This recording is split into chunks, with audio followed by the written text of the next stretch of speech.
Hello and welcome to Jim and Ben's Movie Adventures. My name is Ben and with me this week is... Worm, otherwise known as Jim, because this week we watched Rounders, which I had never seen before. No, it is... it's a favorite movie of mine and I was really surprised you hadn't seen it. We'll wait for your opinion. I've got some stats and things to run through. So I'll get through them and then we can talk about the movie that started my love affair with the game of poker. Okay, let's start with the synopsis. New York law student and gifted poker player Mike McDermott dreams of winning the World Series of Poker.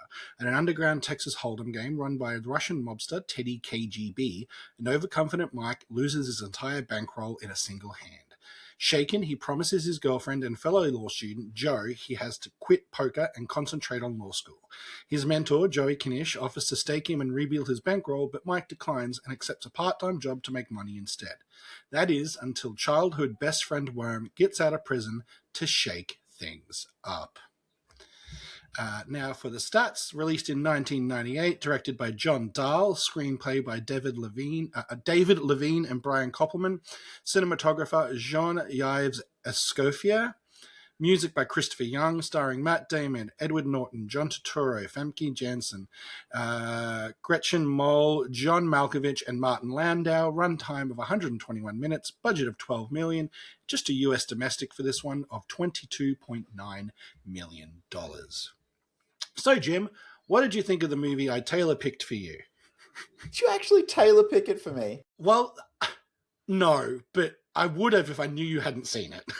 I really liked it. I found it was, gripping, engaging. I was very much there and into the story. So I just really enjoyed the film. And I was... it's going to be weird when I say why I haven't seen it. Okay. And I actually think it's to do with the marketing that I saw for it and was exposed to. So, which was not very much. However, look, I worked in, a video store for many years, right? What's a video store, Jim? I know. In the old days, there used to be these things where it was a physical shop and you went there and you hired a DVD. Now, I watched heaps of movies in that time. And this is a movie that absolutely would have been there during that time. I just watched just about everything. But what I remember about this movie is I had no idea it was about poker. No idea. I didn't understand what a rounder was. So the movie's called Rounders. I was like, I have no point of entry there. And the promotional art that typically gets used for this film is Matt Damon with Gretchen Mol in the middle and then Edward Norton on the other side. I thought this was a love triangle movie, right? And I had no idea what the film was actually about and that it was about underground poker playing and high stakes and all this stuff. So literally, I saw it several times and I just skipped it. I was like, I'm not interested in that. That's not my kind of film. I don't think that would be fun for me, and that's literally it. And then honestly, for the first time, when you said on the podcast last week, it's you might have said it's about poker or something, or I sort of looked it up when we finished, and then I was like, oh, well, that sounds fun. So, you're right. So the cover or posters for this are very 90s, very kind of orange and browns and the city and just three young people on the front cover. It doesn't say anything about poker, anything about what a rounder is or anything like that. So I can definitely understand that confusion. It is a bad poster for this movie. Yeah, and I don't know if that affected it at the time. Obviously, I'd never seen a trailer. A trailer would have sort of helped, I'm sure, but that was why I hadn't seen it. So put that to the side and, don't judge a book by its cover. I shouldn't have either. But hey, it's their fault for using something really obscure as the title of that and then putting cues on the poster that said it's going to be something else other than what it is. But I loved it. I really liked this movie. It does have some things that do rankle a little bit, which I'm sure we'll get to. But overall, this is a really enjoyable film, and it's got great performances at the heart of it too. Edward Norton and Matt Damon are both excellent in this movie. I really enjoy both of them. And you're a Malkovich guy. I like Malkovich too. He's not in it as much as I thought he would be, No, but that's why I was like, he's like, it's kind of cameo-esque in a way. yeah. But like the so there's a famous interview with Matt Damon, a recent interview, talking about this movie and talking about how the first day on set, Malkovich sits down and they're doing the poker scene, and he whips out the Russian accent that none of them had heard, and they all lost it. And they're like, it surprised them so much. And like, no, you got to keep it and all that sort of stuff. But yeah, they weren't expecting him to go with that kind of accent and that voice for that character. And they just said, like, it's the genius that's Malkovich. Like, nobody comprehended that that was a possibility. But yeah, he's not the villain of this movie. He's the obstacle, I would say, along with Worm. But yeah, he's great. Yeah, he's probably closer to a villain than Worm. I mean, Yes.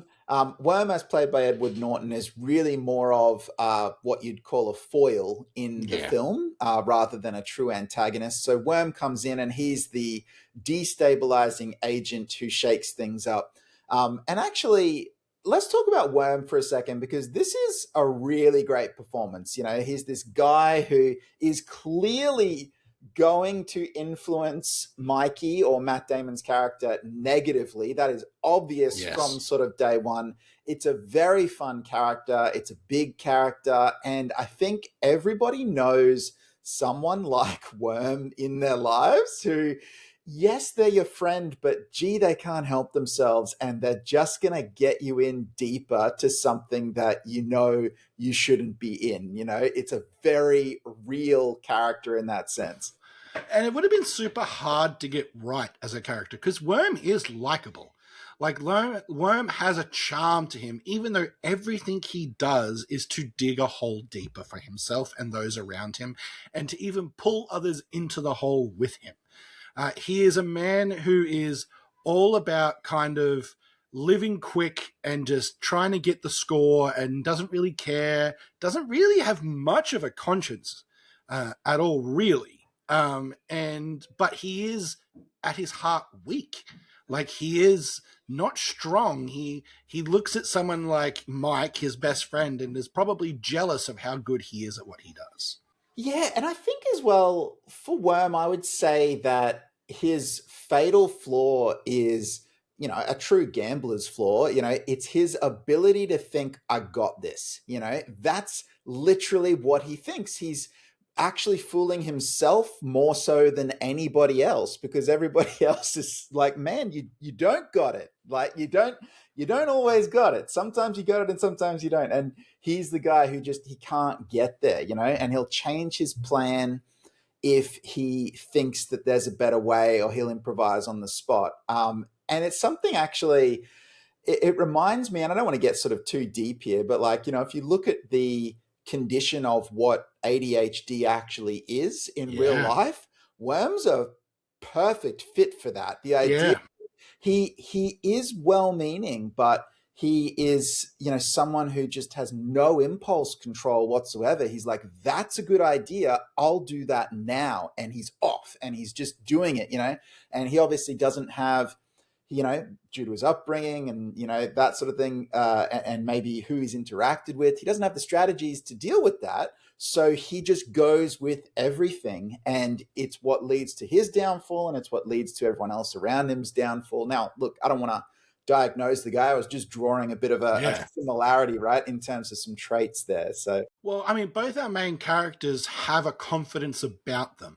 One of them can back it up, the other one can't. So Mikey is confident he is an amazing poker player. And he is right. He just made a mistake early in the film. Whereas Worm is confident he can get away with anything. And people constantly tell him, the higher you go, the less you're going to get away with this. Yes, and you can't do that scam. You can't do that trick, you know. And like he proves them right. I also want to talk about John Turturro. I always forget he's in this film, and that happens to me a lot with a lot of films he's actually in. And every time I remember he's in a film, I'm like, man, how good's John Turturro? Like, he's actually just a brilliant character actor, and I think Transformers has ruined him. Yeah, Like, that's don't get me fair. wrong, he got paid, and that's his prerogative. But like the stuff he was doing around now, like in this, in Big Lebowski, in a few other things, is just some of the best character work on screen. And I think, look, I'm not going to pretend like I know heaps about poker, but I would say that his character seems like a character that was written to be like, this is actually the realistic version of this world. And this is the realistic version of someone who uses poker as their primary income source. And look, you couldn't really make a movie about that character because it's boring, right? He Yeah. plays tight. He doesn't do big bets. He plays the math. He selects games where he knows he will be the most skilled player so that the odds are always in his favor. It's all very boring. It's not high action. It's not high energy, Well, but he's one of our titular rounders. That's what the title means. He just makes the rounds. He's not looking for the big score. He's grinding, which is what Damon's character was basically until the start of this movie. yeah, and it was like he was the protege for doing it in this smart way. He's skilled enough to maybe do it. It's not really gambling. It's more of a skill thing and a profession thing. Now, I say it's not really gambling. It's all gambling, right? But in terms of you're basically making very careful selections and upskilling with where you play and who you play to try and tilt those odds in your favor, and play very, very tight and not do big bets. But obviously Damon moves away from that throughout the movie, which is why it's exciting. Well, Damon's dream is different, right? Like, Yeah. John Turturro's characters, he does this to survive. He feeds his family. He lives his life that he's comfortable with living. Whereas Damon is looking at, there's a bit in this film where he's rewatching a final hand in a World Series poker tournament, and he's rewinding it on a videotape. Another one of those things from back in the day. And he's once watching the same hand, and you learn later in the film why he's watching that particular guy in that particular hand. But you can tell he's dreaming of that moment. He's dreaming of the moment where he gets the beat. And they talk about in this movie luck versus skill versus, when somebody's been beaten, when you beat somebody versus when the cards just fell your way. And he's dreaming of basically winning poker in a way that he's beating his opponent, not just the cards fell his way. And that doesn't sit well with the life of a rounder. No. It's also interesting because this movie is a subculture movie, right? It's a very, very definitive thing. The idea of a subculture movie where it's completely based around a subculture that we're maybe not familiar with as an audience member. In a lot of ways, it's similar to something like, the original Fast and the Furious, where Yeah. they're highlighting something that the audience at that point in time isn't familiar with, and they're letting us into that world. And that is, of course, what makes the film interesting. And to those of us who might only have a passing knowledge of poker or that kind of thing. So what I found really fascinating about that particular subculture was the idea that it operates in a legally gray space. It's not actually like it's crime and it's all illegal, but there are aspects of it that are criminalized depending on the type of game that you're seeking out and what the rules are for those people running that game and how much they're taking and who's loaning who money and all of that sort of thing. It exists very much in the gray. And there's some stuff they do in the movie that is clearly wrong, if not illegal, definitely immoral as they actually go through that particular journey. But I found that very fascinating, in a way that, say, look, my other example, Fast and the Furious, it's a bit more point and shoot. You're not allowed to illegally street race. It's illegal. That's a bad thing to do. You're done. Whereas this is a bit like, well, some of it is, and some of it's just not a good idea, and some of it's fine. Like, it I depends would what you're doing. say in real life, every game of poker that's played in this movie, except the ones at the casino, are probably not legal. Like, I know what the laws are in Australia. For example, I looked them up. You can play a house game of poker any day of the week. That's not a problem. But if someone is making money off it by hosting that game or taking a percentage cut of that game then becomes illegal because they're making a profit off the gambling. It's not just between two or eight. Yeah, I was thinking the game where they take the college students might be Probably okay. legal. The lawyer's Um, game. and maybe the game where there's the police officers, potentially, that one was okay as well. But yeah, like a lot of the other underground house, the two big Any of the underground underground ones they houses. go to, yeah. Yeah, yeah. Not as evidenced by the giant steel door that they have to get to get This it. movie loves a door knock and then a slide. I'd loves it. Loves it. All about it. So look, what didn't I like about the film? I don't really know that there's much to not like. It's more just some things felt a little bit unnecessary. I think one of the things that felt unnecessary was actually Gretchen Mol's character. Yeah. It's really like quite a lot of screen time is spent on. I understand that she is the anchor for him not wanting to go back into this world, but we know he's going to go back into this world. That's why there's a movie. And Yeah. the idea that we have her plus law school, I just wasn't sure that we needed both. This movie is not really about them as a couple. She's more of just representing something that is trying to keep him out of poker in this particular film. I think I was thinking the same thing. And again, it's a sacrifice to the plot. It's a way they make something happen, right? But yeah, you probably could have got away with it if it was just law school. And then maybe she was a student and still, but they just weren't live-in girlfriend, boyfriend, whatever. And you could just have a little bit less of her so it doesn't feel like she's being sacrificed as much. They're trying to give it an emotional pull, right? They're trying to give something that he has to sacrifice to complete what he wants to complete. And yeah, it probably needed something, or maybe that was just the weakest part of it. That's all. And then I think as well, we look at the end of the film. So, and particularly the idea that I feel like no one can do a poker movie without really struggling with the idea of a tell, somebody's tell. Yeah. The thing that they do when they're clearly bluffing or don't have it, this idea that everyone's got to tell. And it's now the worst one I've ever seen remains Casino Royale. Yes. Casino Royale, the James Bond movie, which is a fantastic movie, Great movie. but there is a scene where it's literally one character, leans over in the middle of the poker match and whispers to another character, "Oh, James was right. Look, it's the tell." Like it's actually a line of dialogue in the film. That remains the worst one. Now I get it. It's for a mass audience. They're not even doing a movie it's just got a poker scene in it. It's not really, whatever. It's fine. It just makes me laugh. But this one's not too far off with the Oreo cookies.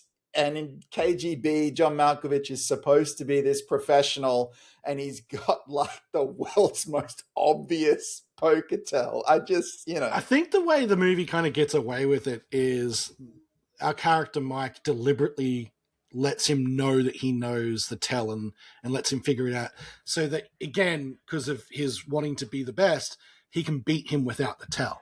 Like that's so I suppose there's kind of that bit of a play. But yeah, it just plays into the wonderful absurdity of that character though, because those Oreos are there from the start of the movie. Like they're always there, and you get this moment. And if you know anything about poker movies or you've seen Casino Royale, you probably know what's coming. Yeah. But like, yeah, it is just one of those things that it's a little bit absurd, but for being it's there to be enjoyable. And you're right, tells are this mythic thing in poker and gambling, and tells definitely exist, but they're always exaggerated for film. Like they're always kind of much bigger, and tells also aren't always consistent. Someone might not have the same tell each time, but they might, have a cluster of tells and things like that. So that's a lot harder to portray on film though. Yeah, absolutely. So, look, I was a little bit surprised as well that Famke Janssen was hardly in the film. Now, Yeah. obviously, she's someone who kind of broke out, I guess, after this. But again, Yes. I hadn't seen this movie, so I wasn't sure what the breakdown of everyone's roles was sort of going to be. But I thought she did a nice job with her character. It was a nice character as we sort of moved through there. So Well, her character the was almost like world building, right? Like it didn't really have much to do, but it just fleshed out the world. Yeah, reminded me a lot of Jessica Chastain and Molly's Game. Actually, that idea Yep. that she sort of runs the room and that kind of thing. So, I would say the other thing that I thought was a little bit of a shame, and I do understand exactly why they did it, is Edward Norton's character just disappears out of the Yeah. movie prior to the finale. He really comes in to shake things up and destabilize. And the portion where he and Damon are doing their thing and trying to do all these games and get this money, do this impossible task, that's a really fun portion of the film with these two actors just bouncing off each other and doing these scenes and being charismatic and working together. And then the film doesn't have a need for Norton in the finale, so it does away with him. On the one hand, that's a good thing. It means it's economical storytelling. We didn't need that character in this moment, so therefore that character is gone from the film. But on the other hand, well, he's such a memorable character. He's such a big part of the Yeah. plot. It was a shame to see him go. So it would have been great if somehow he could have integrated in some way into that finale. And look, I think he probably would have overshadowed Mike because his character can't seem to do anything without overshadowing everyone else around him. So once again, I get why they didn't do it. It's just something where you go, he just disappears. His character leaving also raises the stakes, though, for our main character. Like, his character leaving creates all the burden now on Mike. Like, because Mike's not going to run. Mike is honorable in his way. He looks at this world and respects it. Whereas that's the key difference to Worm. Worm looks at the world and thinks, what can he get from it? Mike looks at it and goes, I want to be a part of it. I respect it. And the disappearing, yeah, it feels kind of story and economical, but it also feels a little bit real. We all know that guy who runs when they don't want to deal with stuff and would rather leave other people to deal with it as well. Like him, because he hints at it a few times. Like, hey, we could just go. Like, we could just go. He's like, no, we can't go. And when they're kind of at rock bottom and it's very clear they're not going to make it, he just holds up the key. He's like, highway time. He's like, no, man, like it's not. Like, I'm not doing it this time. And they both stay true, right? They both stay true to themselves. They both commit the act that we know they're going to commit. One flees, disappears, and one kind of stays in that, which in my brain kind of sets this up for a sequel in about 5 years' time when they're both older, right? I would love a sequel to this movie. This movie is primed for a sequel. The idea that even now you could do it now. Yeah, Absolutely, they're old enough. with them, being their current ages.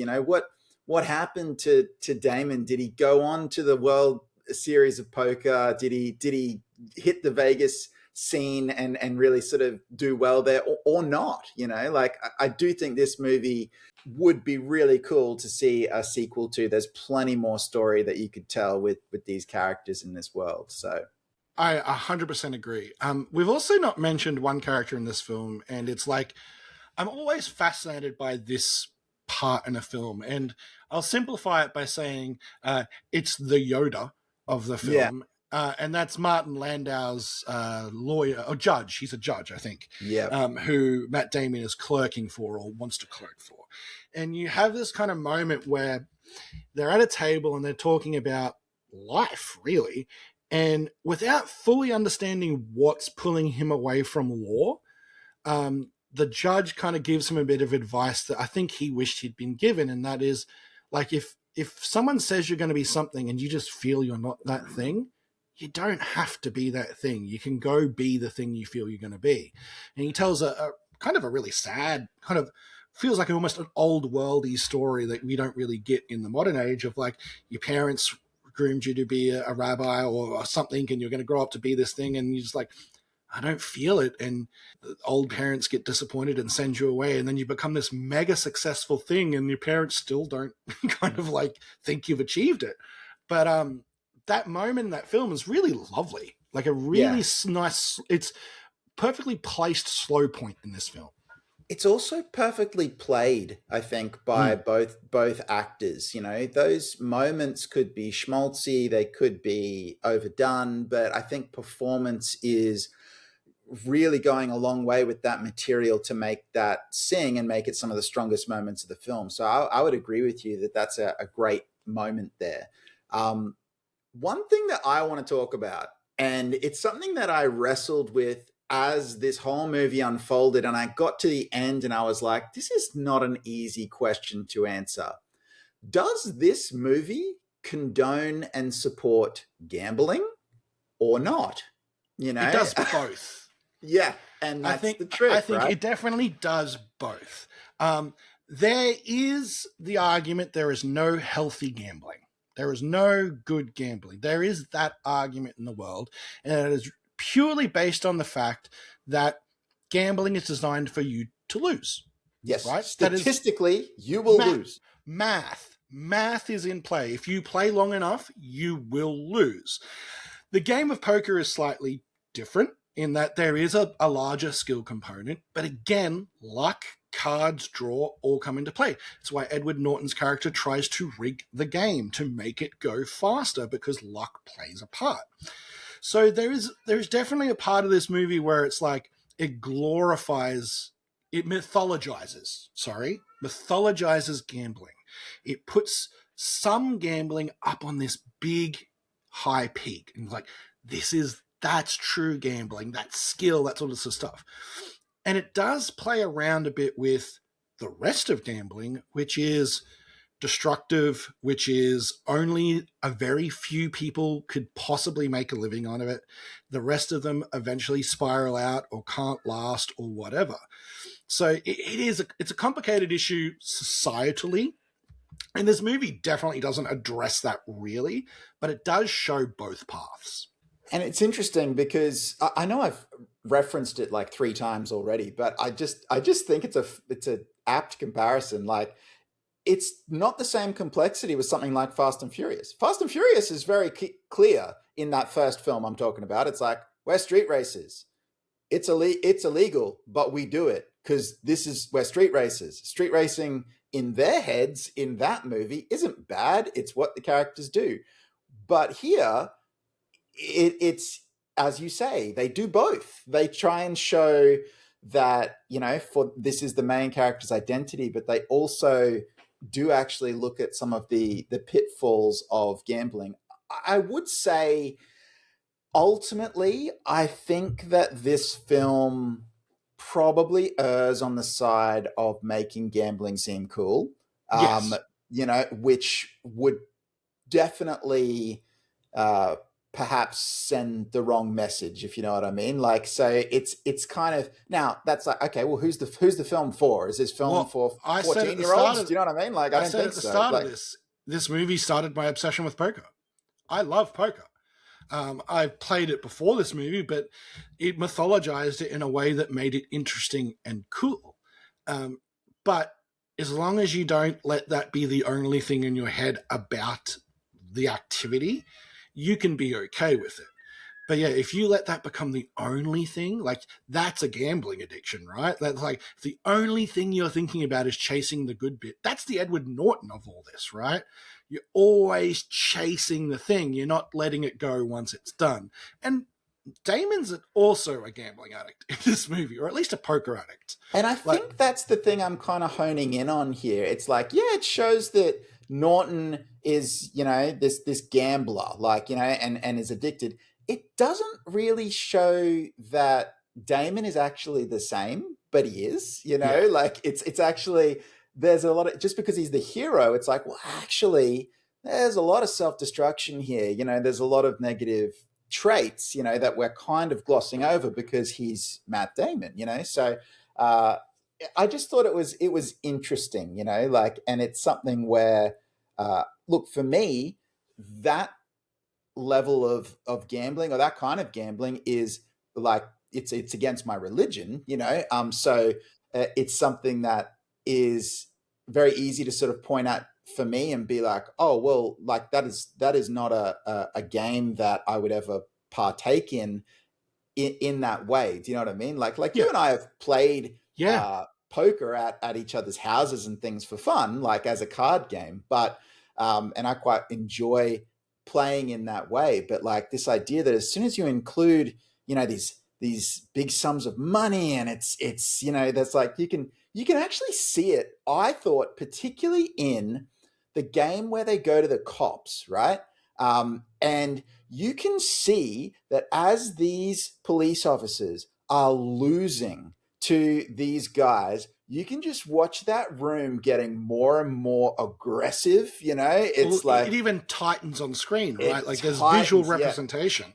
absolutely. We get into close framing, and it's this idea that, like, yeah, it's because you're losing all of your money, right? Like it's your hard-earned dollars are walking out the door due to this game. So that idea of the sweat, the idea that we're sitting there for hours on end and we're actually losing our livelihoods. I'm not really sure what my point is there. I just find it quite an interesting dynamic and an interesting line that this movie tries to walk. Well, the thing is too, if this movie treated gambling as just purely this wonderful thing, this movie's not interesting. There's no tension. Like there's tension because he's put 30 grand on the table. There's tension because they're gambling in places they shouldn't be gambling against people they shouldn't be gambling against. Like all these things, the darkness of the world adds tension to the story. If it the movie doesn't go so far as to say, hey, these people shouldn't be gambling, but there are multiple things throughout this movie where other characters say, like, hey, maybe just don't, like, Yeah. just be cool. And I will say, we got a bit serious now, gambling is a very serious problem for some people. And I'll go so far as to say I'll put a little link in our description at the end of this to some resources locally in Australia that I know of that can help you if you are one of those people who find themselves having trouble with their gambling. But that's just the serious point beside, because it is destructive in a way that people don't understand unless they've seen it firsthand. I've seen it firsthand with people I know. I know you've probably seen it firsthand through your outreaches and things like that as well. It is something that is insidious because, you know what? It's fun. The reason it gets your hooks in is because it hits you with dopamine. It hits you with those fun chemicals in the brain when you win. And that's part of what's wrong with our main characters. They're chasing that. They're chasing that hit, that fun, that victory, that unbeatable hand. And it's something that you and I have sort of talked about before in cinema, and it's something that this movie uniquely has to deal with. You've brought up before the idea that, like, well, the character trope of the lovable drunk we don't see anymore. No. Why don't we see it? Because drinking's a huge problem in society, Yeah. and therefore that character went away. And it's just something where it's that relationship between what is on screen and what is cinematic, and then what is in real life. And this is just one of those subjects where those two things get really close together, in at least a society that. And that I we think live this in. movie majority does a good job of it, right? It's not all one or the other. It definitely shows that the ideal form of this world is very fraternal. When they're at the casino and they're all sitting together and they've all run into each other, that's very nice. They're all friends, but they're also not friends. Like they're friends for a cause, and even they explain it at the table. But like there's like that companionship. There's that I know that guy, he knows this guy, and all that sort of stuff. And I think it's a club, right? It's a if you know, you know. Like we're inside, And if you look at it, the rarest character in this film is Kanish. He's the one guy who has balance in this film. That should show you how rare that is outside of this film for this sort of behavior as well. Yeah, absolutely. So, look, thank you for picking this film. Like I said, I hadn't seen it, and I was completely misled by what I thought it was about. But I am glad that I have now taken a look. So I'm quite happy to tell you what we're going to look at next if you're ready for that. I am ready. Let me just tell us where they can find us, and we'll get into that. So, if you want to tell us where they can find us, Jim, you can find us in several places. If you look up Jim and Ben's Movie Adventures, you can find us on YouTube, Spotify, and iTunes. There has been a disruption in the audio version of this podcast. I have found a solution for that. It will be fixed within the next, before the next podcast comes out. So stay tuned for that. If you want to follow us on any sort of social media, you can do so at Jim and Ben's Movies on TikTok and Jim_and_Ben on Instagram. Okay, Jim, where are we traveling to next on this glorious movie adventure? Look, this is weird. I just gave you a good movie, by the way. I just want to throw that out there. I know. I just want to acknowledge for a second that there's no trajectory here. Like, what I'm going to do next doesn't make any sense. Swerve? We swerving? Swerve. The last thing I had us look at was Mutant Chronicles. This, gory, awful over the film. top, very bad sci-fi, steampunk, diesel punk, right? Whatever you want to call it. It was that. We're going to swing about as far away from that as you possibly could. Little House on the Prairie. Well, we're going to watch 2005's Pride and Prejudice with Keira Knightley. Have you seen this movie? No, I've actively avoided it. No, this is going to be your rounders. You're going to enjoy this. Really? You're going to enjoy this. Yep. I thought you hadn't seen it. And I'm like, you're going to like it. You're going to like it. I'm not going to say you're going to love it. But is it the one with zombies in it? It's not the one with zombies in it. It's the one, right? So it's the original. Pride and Prejudice by director Joe Wright. Don't get confused and watch the BBC version from the 90s. I know you've done things like that before, Ben. Well, Keira Knightley's really going to help me find the right one. But that's what we're doing next. And it's going to be a little different for us, but I'm okay with that. And I think you need to just be okay with that too. Well, we are on a movie adventure. It's in the title, and this is definitely going to be an adventure for me. Thank you so much for joining me this week, Jim. Thank you very much as well, Ben. And look, don't let your pride turn into prejudice for this film. Bye. Bye.